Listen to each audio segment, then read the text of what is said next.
Hello Internet, it's me, Hewlett, with another D-Geek Diary for you. A nice, puffy, allergic, glassy-eyed looking Hewlett for your viewing pleasure today. And I will start today, well, I've already started today, haven't I? I've started today with a complaint. I'm now going to, the second thing I will do today is talk about yesterday, which was some comments that came up on the Fanatics video of yesteryear.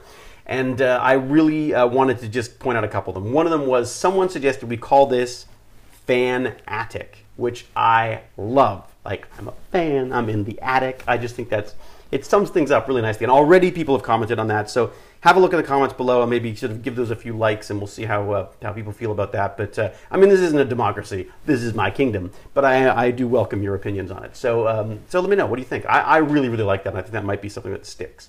So I will not mention names, but you know, have a look in the comments. You'll see who it was. I thought it was very smart. And please keep this kind of stuff coming. I love this because basically I can take your collective knowledge, spit it back out of my mouth, and I look like a genius. So it's kind of like I'm a genius. You guys are the geniuses. I just get to speak it for you. So isn't Fanatic a fantastic idea? There you go. Also, want to talk about the fact that I had my first Google Hangout yesterday. I was very excited about that. And it was with the lovely and talented Q-Dragon, who I've been wanting to talk to for a while. And we had a little bit of time spare. And so we hopped onto Google Hangout and had a lovely chat. Which was probably actually very similar to this for him because I do talk a lot and I tend not, you know, I'm not so good at letting other people speak. So probably it was like him watching another YouTube video. But I do feel like we had a nice little discussion. I met his lovely caregiver as well.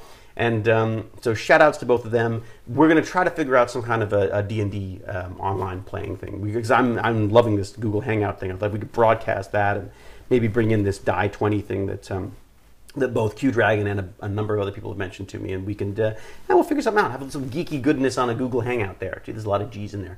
Anyways, the thing I want to talk to about today is fish, because I read an article in the Washington Post today, which basically says it's so long and thanks for all the fish, as Douglas Adams would put it. We've got about 40 years and then we're done, and we are basically sucking this fish out of the ocean far faster than it can replenish itself. And we're treating it like a renewable resource, which it's just not. And the analogy they used, which I thought was very clever for someone as slow as me, was basically imagine if we were hunting cows.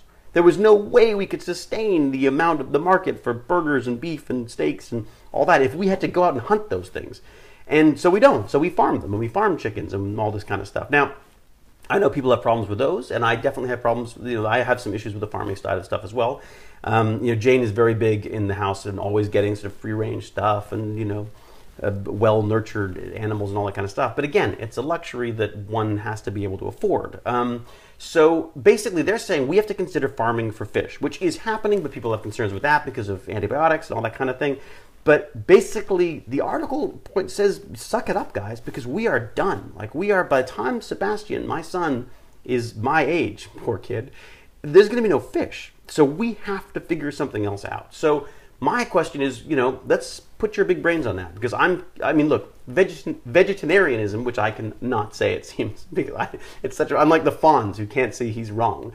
I can't say vegetarianism. I can't. See, there, I just did it again. Anyways, is that the solution? I mean, are we all going to be eating, you know, non-animal products in the future? You know, will we live in a future with no animals? Which actually could be very cool because that's kind of like Blade Runner. So that's a way to go. But I'm not going to suggest that that's the way we should go. I'm just saying that that could look really cool as it did in the film. So comment below. Let me know. What are we doing? How do we fix this? Or how do we at least slow this sort of relentless drive towards extinction that we seem to have? And what are you doing about it? I have sort of befriended one of the Sea Shepherds, and I'm quite enamored I'm very enamored with what they're doing. I know people have problems with their approach, but I love that they're sick of talking and they felt that action was needed and they are taking action, which in some cases can be contrary to the laws of the countries that they're trying to make their points to. So I do understand that, but I'm certainly sort of a fan of what they're up to.